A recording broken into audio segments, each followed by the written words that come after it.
avec force, c'est précisément cette question du recours au fondement ou du retour au fondement.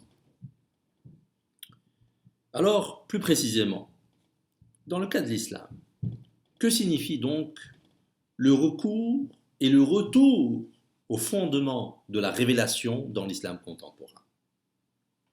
À travers ce retour et ce recours au fondement, c'est le renouvellement, tajdid en arabe, c'est le renouvellement donc de l'islam qui est en jeu. Le recours au fondement se pose avant tout dans les moments de crise.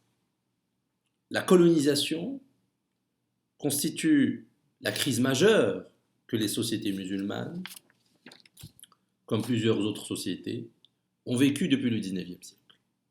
Cette crise est d'abord une crise de la transmission du sens musulman, c'est-à-dire la capacité du langage à dire le nouveau monde émergent au contact de l'Occident. C'est en substance un des problèmes soulevés par les écrits des premiers réformistes musulmans de la fin du XIXe siècle, notamment Jamal ad-Din al-Afghani et Mohammed Abd. Et c'est à la lumière de cette crise de langage et de sens que les textes des figures des mouvements islamiques contemporains, comme Hassan al-Banna, fondateur de la confrérie des frères musulmans, ou bien Sayyid Qutb, aussi autre figure de la confrérie des frères musulmans, doivent être situés. Cette crise de sens est une crise du rapport de la conscience musulmane au monde extérieur. Comme dans tout moment de malheur de la conscience, pour reprendre la formule de Hegel dans la phénoménologie de l'esprit, le sujet vit son existence dans le monde comme une aliénation, oriente sa pensée vers la négation du monde et se réfugie dans son intériorité. Mais ce malheur de la conscience est aussi le moment qui permet à la conscience d'être lucide et de reconstruire un nouveau sens qui lui permet de dépasser l'aliénation et de se réconcilier avec le monde. Si le sujet s'estime étranger au monde, il cherche aussi à réduire cette étrangeté et à faire du monde son propre foyer. Comment s'opère cette réconciliation avec le monde? Elle prend appui sur une relecture du passé musulman qui privilégie une interprétation directe du texte coranique et des dits du prophète Mohammed, ce qu'on appelle les hadiths. C'est là un exemple majeur de cette tentative de reconstruire le sens à travers une herméneutique qui est à la fois ancienne et nouvelle.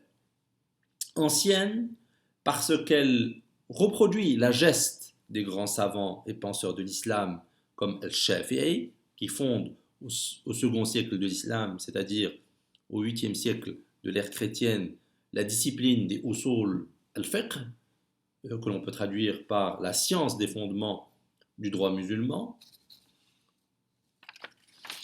ou encore le grand penseur Al-Ghazali, au 5e siècle de l'islam, équivalent au 11e siècle de l'ère chrétienne, qui cherche à revivifier les sciences de la religion dans son ouvrage éponyme Ihya Ulumuddin, la revivification des sciences de la religion. Le retour au texte fondateur de l'islam à partir de la fin du XIXe siècle constitue aussi une entreprise nouvelle dans la mesure où elle intervient dans un contexte de modernisation et de domination de l'Occident. L'herméneutique islamique doit faire face au développement de l'État moderne qui a transformé les conditions de production du savoir en islam. Pendant des siècles, le savoir était formulé par les oulémas, les savants de l'islam, de manière totalement indépendante du pouvoir politique. Les gouvernants n'avaient aucun droit de regard sur les avis des mouftis et les jugements des qadis, qui sont aussi les mouftis et les qadis, deux grandes figures du savoir islamique, le fait d'émettre des opinions à travers les fatwas, comme le font les mouftis, ou encore les jugements des qadis, des juges dans le système judiciaire musulman avant la période coloniale. Vous aurez donc compris que l'enjeu fondamental qui se pose ici est la question de la formulation de la norme dans le cadre de la charia, traduite de manière impropre par droit musulman, ou en anglais Islamic law. Il convient ici de faire une distinction cruciale entre charia et fiqh. Étymologiquement, la charia est le chemin qui mène à la source.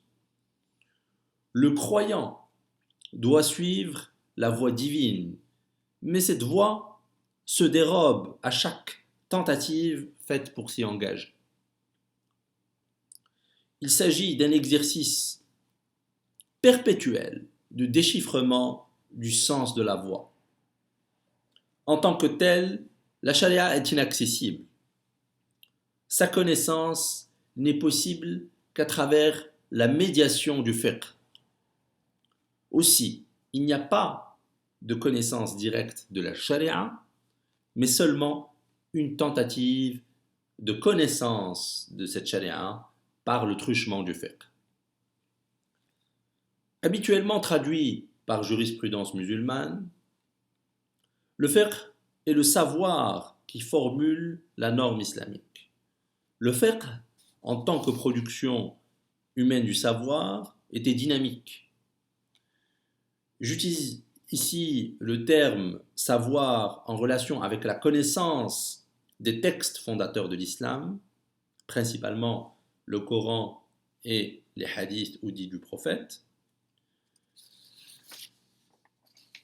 ainsi que des textes d'une tradition savante parmi les 4 grands madhahib ou madhab, improprement traduits par rite et que je désignerai ici par tradition savante, à savoir le malikisme, le hanifisme, le shafi'isme et le hanbalisme.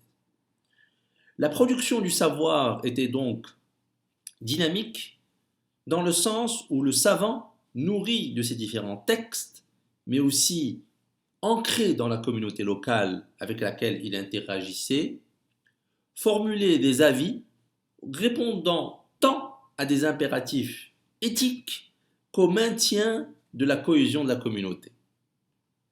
Autrement dit, un double mouvement de relecture et d'interprétation des textes à la lumière de la réalité et de la réalité à la lumière des textes et des impératifs éthiques nourrissait le travail de la norme. Le processus de modernisation enclenché depuis le XIXe siècle va mettre un terme à cette autonomie de la formulation de la norme islamique par les savants de la communauté. Déracinée de son épistémé original et originel, la norme islamique est devenue depuis la période coloniale un droit de l'État. C'est l'État qui s'est érigé en pouvoir unique, autorisé à dire la norme aux dépens des savants de la communauté. Autrefois, disposant d'une autonomie financière provenant des habous, que l'on peut traduire par les fondations religieuses, les revenus provenant des habous, donc de ces fondations religieuses, garantissaient l'indépendance des savants, des oulémas, vis-à-vis du pouvoir politique. Or, avec la prise en main par l'État à partir de la période coloniale de ces revenus financiers tirés des fondations religieuses, les oulémas sont devenus eux-mêmes des fonctionnaires de l'État.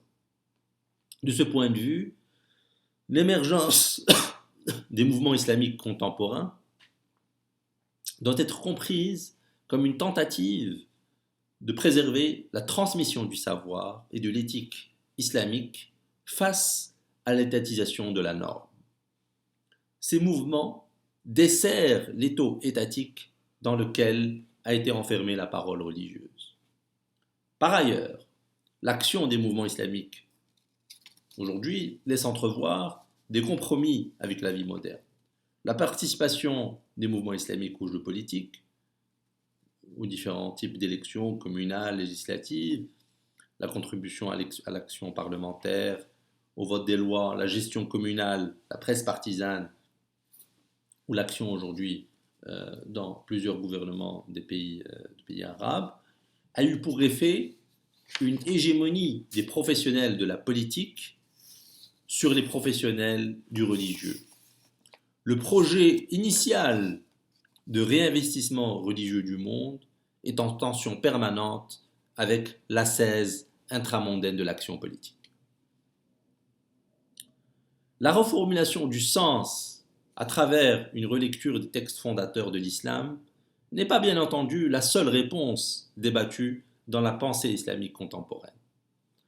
Des penseurs majeurs comme Abdullah al-Harwi ont proposé à l'inverse dès les années 70, notamment dans son ouvrage La crise des intellectuels arabes, une critique de la tradition et du traditionnalisme, et à partir d'une perspective historiciste, a incité les pays arabes à faire d'abord l'expérience du libéralisme afin de réduire l'écart économique avec l'Occident. D'autres penseurs, comme Mohammed al-Jabri, ont entrepris un projet de revivification, de renouvellement de la raison avéroïste, ce qu'il appelle la raison avéroïste, en lien avec Averroès, dans son ouvrage La critique de la raison arabe, et donc des penseurs comme Mohammed al-Jabri ont appelé à renouer avec le rationalisme andalou, propre au Maroc et au Maghreb, selon Mohammed al-Jabri, donc le Maghreb, c'est-à-dire l'Occident du monde arabe, qui se distinguerait, selon lui, de la philosophie mystique du Mashreq ou Orient du monde arabe.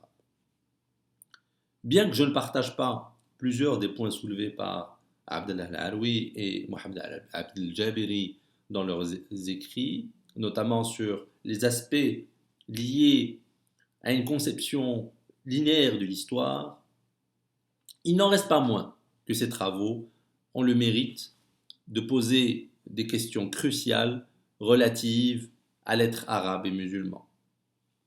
Les questions d'interprétation et de sens en islam sont d'autant plus cruciales dans le contexte des révoltes arabes, et particulièrement la relation entre le mouvement islamique et le mouvement séculier ou laïque. Nous ne pouvons pas nous permettre de reproduire des situations similaires au drame égyptien de cet été, de l'été 2013, et à la répression sanglante qui s'en est suivie. Et un des aspects du problème est la relation entre ceux qui se réclament du référentiel islamique et ceux qui se réclament du référentiel séculier. Nous devons au contraire produire les conditions d'une formulation de la question islamique qui nous réconcilie avec notre passé et offre dans le même temps les conditions d'une politique juste, démocratique et émancipatrice. Sur ce plan, je serai en désaccord avec l'historicisme qui estime que les pays arabes et de manière plus générale les pays du Sud doivent reproduire l'expérience historique de l'Europe. Cela implique également que nous ne soyons pas dans une situation d'imitation de l'Occident ou d'un rapport dogmatique avec la modernité. La modernité n'a rien de sacré et doit aussi être soumise à tout exercice de pensée critique. Cela implique précisément de revendiquer notre droit à la créativité historique et notre droit à renouveler la transmission interrompue par la modernisation et à la réinscrire dans une nouvelle temporalité. La construction du sens du monde